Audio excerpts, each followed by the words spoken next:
بسم اللہ الرحمن الرحیم بہ نستعین وصلی اللہ علی نبینا محمد وعلی آلہ وصحبہ اجمعین ومن تبعہم بإحسان الی یوم الدین وبعد۔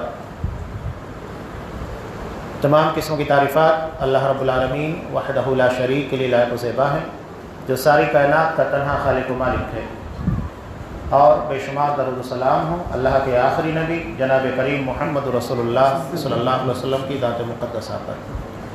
محترم سامعین، عزیز ماں بہنوں،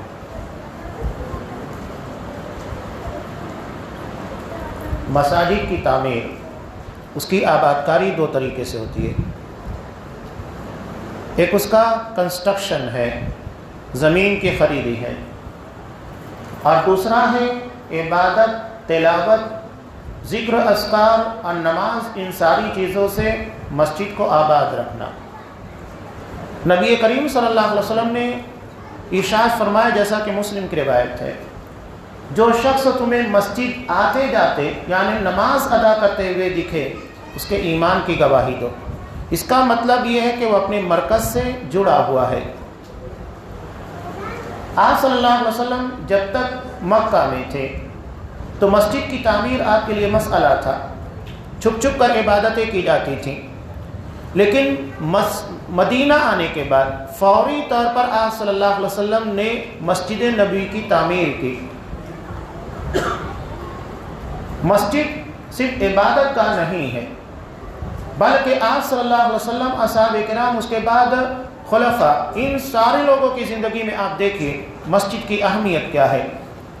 مسجد کورٹ ہے، مسجد جیل خانہ بھی کے طور پر استعمال کی گئی، مساجد میں بیت المال کی تقسیم کا نظم کیا جاتا تھا، مساجد میں اصحاب صفہ، غریب اور نادار اصحاب کرام کے رہنے کا نظم ہوتا۔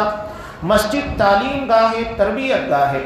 آپ صلی اللہ علیہ وسلم نے بہت ساری چیزوں میں اس کا استعمال کیا۔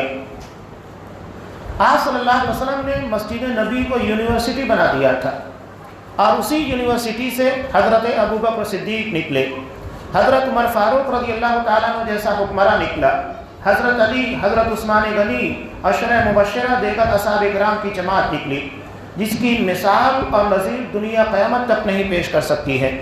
یہ سب کے سب مسجد نبی کے طالبان علوم نبوت تھے۔ آپ صلی اللہ علیہ وسلم نے ان کو تعلیم دی تھی، تربیت دی تھی۔ ہم نے مسجد کو بہت مختصر سمجھ لیا ہے کہ آئیں نماز پڑھیں یا قرآن مجید پڑھیں چلے جائیں۔ لوگوں کے مقدمات آپ صلی اللہ علیہ وسلم یہاں پر حل کیا کرتے تھے۔ آپ مسجد نبی میں بیٹھے ہیں، لوگ اپنے مقدمات لے کر آتے، ایک دو صحابہ اپنے مقدمات کو لے کر آئے، زمین کے پر مسئلہ تھا۔ ابھی میں نے خطبے کے اندر آپ کے سامنے رکھا کہ صحابہ دین کے معاملے میں بہت سخت تھے، جبکہ دنیا کے معاملے میں بہت نرم تھے، کوئی سختی نہیں تھی۔ دو صحابی آپ صلی اللہ علیہ وسلم کے پاس زمین کا مقدمہ لے کر آئے۔ آپ صلی اللہ علیہ وسلم نے مقدمہ حل کرنے سے پہلے کہا کہ ہو سکتا ہے تم میں کا کوئی شخص چرب زبان ہو اور اپنے حق میں فیصلہ کروا لے، جبکہ اس کے حق میں فیصلہ نہیں ہونا چاہیے، تو جان لے کہ میرے پاس سے آگ کا ایک ٹکڑا لے کر جائے گا۔ دونوں صحابی نے جیسے ہی آپ صلی اللہ علیہ وسلم سے سنا، کہا کہ اللہ کے رسول، زمین میری نہیں ہے، مجھے نہیں چاہیے۔ وہ اپنی آخرت کو کبھی داؤں پر نہیں لگاتے تھے۔ میں نے سعودی عرب کا ایک اہم واقعہ بھی آپ کے سامنے بیان کیا، عقیدے کے اثرات انسانی زندگی پر کتنے گہرے پڑتے ہیں، اپنی آخرت کی انہیں کتنی فکر ہوتی ہے کہ جب کورٹ کے اندر ایک شخص کو چوری کے جرم میں پیش کیا گیا، گواہ کوئی نہیں تھا، تو جج نے کہا کہ ٹھیک ہے، تم قسم کھا کر اپنے آپ کو اس الزام سے بری کر دو، تمہیں چھوڑ دیا جائے گا۔ اس نے کہا کہ نہیں، میں اللہ کی جھوٹی قسم نہیں کھا سکتا۔ اپنا ہاتھ کٹانا گوارا کیا، معلوم ہے کہ میں جھوٹی قسم کھا کے اپنی آخرت کو تباہ کر دوں گا، دنیا بچ جائے گی لیکن میری آخرت چلی جائے گی۔ تو یہ اصحاب کرام میں اس طرح کی فکر پائی جاتی تھی۔ ان مقدمات کو آپ صلی اللہ علیہ وسلم نے مسجد نبی کے اندر حل کیا۔ کوئی بھی مسئلہ ہو، دجال کے تعلق سے مسئلہ تھا، سارے لوگوں کو مسجد میں جمع کیا۔ جب کوئی اہم مسئلہ پر درپیش ہوتا، لوگوں کو مسجد میں جمع کرتے۔ ہر چیز کے لیے آپ صلی اللہ علیہ وسلم نے اسی کو استعمال کیا، یہاں تک کہ بطور جیل خانہ بھی استعمال کیا۔ طائف کے سردار حضرت ثمامہ بن اسال رضی اللہ تعالی ان کے ذہن و دماغ میں آپ صلی اللہ علیہ وسلم اسلام کے بارے میں بہت نفرت بھری ہوئی تھی. لوگوں نے غلط انفارمیشن دی تھی، غلط اطلاعات دی تھی، جس کے نتیجے میں وہ آپ صلی اللہ علیہ وسلم کے بارے میں بہت آل فال باتیں بکتے تھے. جب یہ باتیں ہم سے تجاوز کر گئی تب آپ صلی اللہ علیہ وسلم نے کچھ صحابہ کو کہا کہ جاؤ پکڑ کر لے آؤ.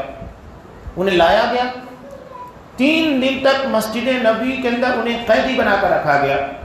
یعنی مسجد نبی کو بطور جیل خانے کے ایک نان مسلم کو مشرک وہاں پر رکھا گیا تھا. ہر نماز کے بعد آپ صلی اللہ علیہ وسلم ایک ہی سوال کرتے، کیسی حالت ہے؟ اور وہ ایک ہی جواب دیتے، ان تقتل زادمی وَإِن تُنِعْمْ عَلَى شَاكِرٍ وَإِن تُرِيدُ الْمَالِ فَصَلْ تُعْطَى. اگر آپ مجھے قتل کرنا چاہتے ہیں تو یہ سمجھ لو میرے پیچھے انتقام لینے والی تلواریں بہت ہے، سوچنا بھی نہیں کہ مجھے قتل کر کے بچ جاؤ گے. مسجد نبی میں ہیں، قیدی ہیں اور نبی کو دھمکی دے رہے ہیں. ہاں اگر آپ میرے ساتھ احسان کریں گے تو یہ مت سمجھنا کہ میں احسان کا بدلہ نہیں چکاؤں گا، میں احسان فراموش نہیں ہوں. ہاں اگر آپ مجھے یہاں قیدی بنا کر کچھ مال چاہتے ہیں، مانگو، کتنا مال چاہیے پورا مال دیا جائے گا. آپ صلی اللہ علیہ وسلم کچھ نہیں کہتے. 3 دن ہوا، آپ صلی اللہ علیہ وسلم نے کہا کہ ان کو آزاد کر دو. نہ کوئی سزا، نہ کوئی مواخذہ، نہ کوئی باز پرس. یہ آپ صلی اللہ علیہ وسلم کی تربیت تھی ایک غیر مسلم کے سامنے. وہ گئے، سیدھے غسل کیا، نبی کی خدمت میں آئے، کلمہ پڑھ لیا. اب یہ کیا بات تھی کہ 3 دن میں انہیں قیدی بنا کر رکھے گئے، مسلمان بن گئے. آپ صلی اللہ علیہ وسلم دراصل انہیں مسلمانوں کی اصل تصویر دکھانا چاہتے تھے کہ مسلمان کیا ہے. تو اپنے معاشرے کو، مسجد کو ایسا بنائیے کہ غیر مسلم آئے تو مسلمان بن جائے. ہمارا معاشرہ ایسا نہیں ہونا چاہیے، مسجد ایسی نہیں ہونا چاہیے کہ ایک غیر مسلم آئے تو وہ نفرت اور بیزاری کے ساتھ جائے. یہاں تو مساجد میں مسلمانوں کے لیے نفرت کا ماحول بن جاتا ہے. مسجد کی صفائی کا اہتمام کیا جائے، مسجد کا ماحول ایسا ہو کہ آپ کے اخلاق کردار کی وجہ سے کسی کو تکلیف نہ ہو، یا آپ کی وجہ سے کسی کو مسجد میں آنے کے لیے سوچنا پڑے کہ جاؤں کہ نہ جاؤں. کہیں ایسا تو نہ کہیں مجھے نفسیاتی طور پر کوئی ٹارچر کرے گا، کوئی مجھے چڑھائے گا، یا کوئی مجھے عبادت کرنے کے اندر رکھنا ڈالے گا. یہ ہے بہت ساری چیزیں مسجد میں حرکتیں کی جاتی ہیں. تو مسجد کو بندوں کے آنے کے رکنے کا ذریعہ مت بنائیے، اپنے اخلاق و کردار کو ایسا بنائیے کہ ایک غیر مسلم یہاں آ کر مسلمان بن جائے. اتنی اہمیت. انہوں نے اصل تصویر دیکھ لی تھی مسلمانوں کی کہ مسلمان ہوتے کیا ہیں اور مسجد میں کیسے عبادت کی جاتی ہے اور مسلمانوں کا آپس میں تال میل کیسا ہے. اور یہی چیز ان کے اسلام کے قبول کرنے کا ذریعہ بنی. ہر کسی کو سمجھایا نہیں جاتا ہے، کچھ لوگوں کو پریکٹیکلی دکھایا جاتا ہے. وہ پریکٹیکلی دیکھ لیتے ہیں، سمجھ جاتے ہیں، انہیں کنوینس کرنے سمجھانے کی کوئی ضرورت نہیں ہے. آپ صلی اللہ علیہ وسلم نے مسجد نبی کے لیے 2 لوگوں کو، جبکہ وہ چھوٹی سی تھی، کھجور کے تنوں کو کاٹنے کے بعد اس کے پر جو چھت لگائی گئی تھی وہ بھی کھجور کی پتیوں کی تھی، شاخیں تھی، اور اسی کے پر مسجد نبی کو تعمیر کیا گیا تھا. 2 لوگوں کو اس کی صفائی کے لیے آپ صلی اللہ علیہ وسلم نے رکھا تھا. ایک مرتبہ آپ صلی اللہ علیہ وسلم نے قبلے کی جانب دیکھا کہ کسی شخص نے بلغم نکلنے کے بعد کھکار کے پر اسی کو تھوک دیا. آپ صلی اللہ علیہ وسلم نے اپنے ہاتھوں سے کھرچ دیا. حالانکہ 2 ملازم تھے، آپ صلی اللہ علیہ وسلم نے کوئی آبجیکشن نہیں لیا کہ تم 2 یہاں پر ہونے کے بعد کیا کر رہے، چپ چاپ اپنا کام تک کر دیا. یہاں تو ذرا بات کے پر مساجد کے اندر واویلے مچ جاتے ہیں. آپ صلی اللہ علیہ وسلم کی تربیت، آپ کا کردار اپنے سامنے آئینہ بنا کر رکھیے. دیکھیے کہ آپ کیا کرتے تھے. وقت کا اتنا عظیم الشان سید البشر، سارے نبیوں کے سردار کیا کر رہے ہیں. آپ نے اس کو کھرچ دیا اور کہا کہ اگر تم میں سے کسی کو اس طرح ضرورت پیش آ جائے، حاجت پیش آ جائے، ہو سکتا ہے اچانک میں، تو اسے چاہیے کہ اپنے رومال میں یا اپنے کپڑے کے دامن میں اسے صاف کر لے. اس طرح اسے مسجد کی دیواروں کو نہیں گندا کرنا چاہیے. مسجد نبی کی صاف صفائی کے لیے جن 2 لوگوں کو رکھا گیا تھا، ایک خاتون تھی، اب اس کا انتقال ہو گیا. انتقال ہونے کے بعد رات کو وقت اصحاب کرام نے ان کو دفن کر دیا. سمجھے کہ ایک عام عورت ہے، لے جا کر دفن کر دیا، نبی کو بھی اطلاع نہیں دی. آپ صلی اللہ علیہ وسلم نے دوسرے دن دیکھا کہ وہ خاتون نظر نہیں آ رہی ہے. پوچھنے کے پر پتہ چلا کہ اس کا انتقال ہو گیا ہے اور اس کو دفن بھی کر دیا گیا. آپ صلی اللہ علیہ وسلم کہا کہ اس کی قبر مجھے بتاؤ. اس کی قبر پر گئے، نماز ادا کی اور کہا کہ یہ قبریں تاریکیوں سے بھری بھی تھی، اللہ نے میرے دعا کرنے کی برکت سے اسے منور کر دیا، ان تاریکیوں کو چھانٹ دیا۔ یہاں ضمناً اس حدیث کے اندر ایک بہت اہم استدلال بھی ہے۔ جو لوگ یہ کہتے ہیں کہ قبروں میں نبی کریم صلی اللہ علیہ وسلم کو پیش کیا جاتا ہے، سوال ہوتا ہے کہ اس کے بارے میں یعنی محمد صلی اللہ علیہ وسلم کے بارے میں تم کیا کہتے ہو؟ تو وہ کہتا ہے کہ اللہ کا رسول ہے، یہ جواب دیتا ہے۔ سوال یہ ہے کہ جب آپ صلی اللہ علیہ وسلم کو قبروں میں پیش کیا جاتا ہے تو آپ صلی اللہ علیہ وسلم نے یہ سوال کیوں کیا کہ وہ عورت کہاں ہے؟ اگر آپ کو وہاں پیش کیا جاتا تو آپ خود سمجھ جاتے کہ ہاں اس عورت کا انتقال ہو چکا ہے اور مجھے اس کے سامنے پیش کیا گیا تھا، سوال کیا گیا تھا۔ یہ چیز بتاتی ہے کہ نبی کو پیش نہیں کیا جاتا ہے، یہ بدعقیدگی ہے، یہ آپ صلی اللہ علیہ وسلم کے بتائے ہوئے طریقے کے خلاف سوچ ہے، اسلامی سوچ نہیں ہے، بلکہ وہاں سیدھا سا سوال ہے نبی کے بارے میں ہر کوئی جانتا ہے۔ ہمیں دنیا میں بتا دیا گیا کہ نبی کے بارے میں سوال ہوگا، اس کے بعد ہم کیوں پوچھیں گے یا نبی کو وہاں پر کیوں پیش کیا جائے گا؟ اتنی اہمیت آپ صلی اللہ علیہ وسلم نے دی، حالانکہ وہ مسجد کی صفائی کیا کرتی تھی۔ حضرت عائشہ صدیقہ رضی اللہ تعالیٰ عنہ کہتی ہیں کہ ہم مسجد نبی کو عطر سے مہکایا کرتے تھے۔ آج بھی آپ عرب کی مساجد کے اندر دیکھ لیجئے کہ مسجد کی صفائی اور اس کی طہارت کا کتنا نظم کیا جاتا ہے، اسے کس قدر مہکایا جاتا ہے، خوشبو کا اہتمام، صفائی، ساری چیزیں لگی ہوتی ہے۔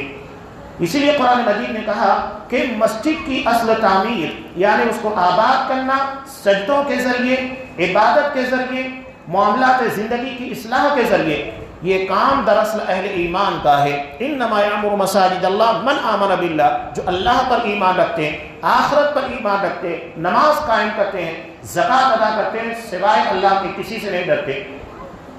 حالانکہ یہ آیت کعبۃ اللہ کے ضمن میں نازل ہوئی جب مکہ فتح ہونے کے بعد مشرکین کو کعبۃ اللہ سے بھگا دیا گیا اور کعبۃ اللہ کو شرک کی آلودگیوں سے صاف کر دیا گیا، اس ضمن میں آیت نازل ہوئی۔ مشرکوں کو اس بات کی اجازت نہیں ہے کہ وہ اللہ کے گھر میں آئے، اس لیے کہ شرک اور توحید آگ اور پانی کی طرح ہے جو ایک جگہ کبھی جمع نہیں ہو سکتے، اس لیے شرک کو پاک و صاف کر دیا گیا۔ مشرکین کو کعبۃ اللہ جو کہ توحید کا مرکز ہے اس سے کنارے کر دیا گیا۔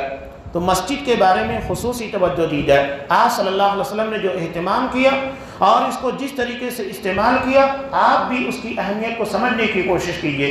یہ ہمارے معاشرے کا اہم مرکز ہے جہاں پر ہم آسانی کے ساتھ جمع ہوتے ہیں۔ اگر کوئی شخص آپ کو بازار میں 2 3 4 مرتبہ مل جائے تو آپ کو تھوڑا بیزاری ہوتی ہے، لیکن مسجد میں آپ کو دسیوں مرتبہ بلکہ اس سے زیادہ یہاں ایک شخص سے آپ کی ملاقات ہو، کبھی بیزاری نہیں ہوگی۔ اللہ نے اس مرکز کو، مرکز توحید کو ایسا بنایا ہے، یہاں پر اس طرح کا احساس نہیں۔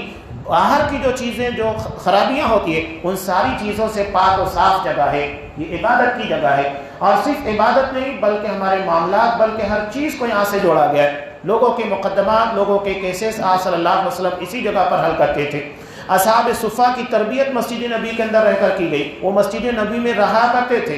ضمن ایک مسئلہ یہ بھی ہے کہ مسجد کے اندر سونا، حضرت عبداللہ بن عمر رضی اللہ تعالیٰ عنہ ایک نوجوان صحابی تھے، مسجد میں سویا کرتے تھے۔ حضرت علی رضی اللہ تعالیٰ عنہ جب آپ ان کو تلاش کرتے ہوئے آئے تو مسجد میں سوئے ہوئے تھے۔ حضرت زید بن حارثہ رضی اللہ تعالیٰ اور ان کے بیٹے حضرت اسامہ بن زید رضی اللہ تعالیٰ عنہ، یہ دونوں ایک ہی چادر میں مسجد نبی کے اندر لیٹے ہوئے تھے، بخاری کی روایت ہے۔ تو مسجد میں کسی کے لیٹنے کے اوپر کوئی قباحت نہیں ہے، مسجد میں لیٹ سکتے ہیں۔ پھر اعتکاف کرتے وقت تو 10 دن کے اندر آدمی یا سوئے گا نہیں تو کیا کرے گا؟ ایسا نہیں ہے کہ وہ 10 دنوں تک جاگتا رہے گا۔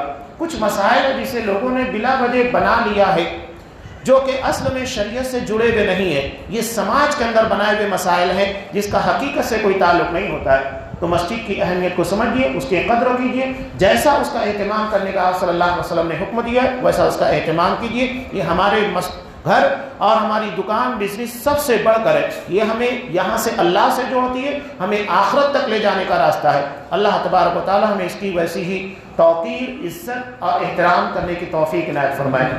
آمین۔ وآخر دعوانا الحمدللہ رب العالمین۔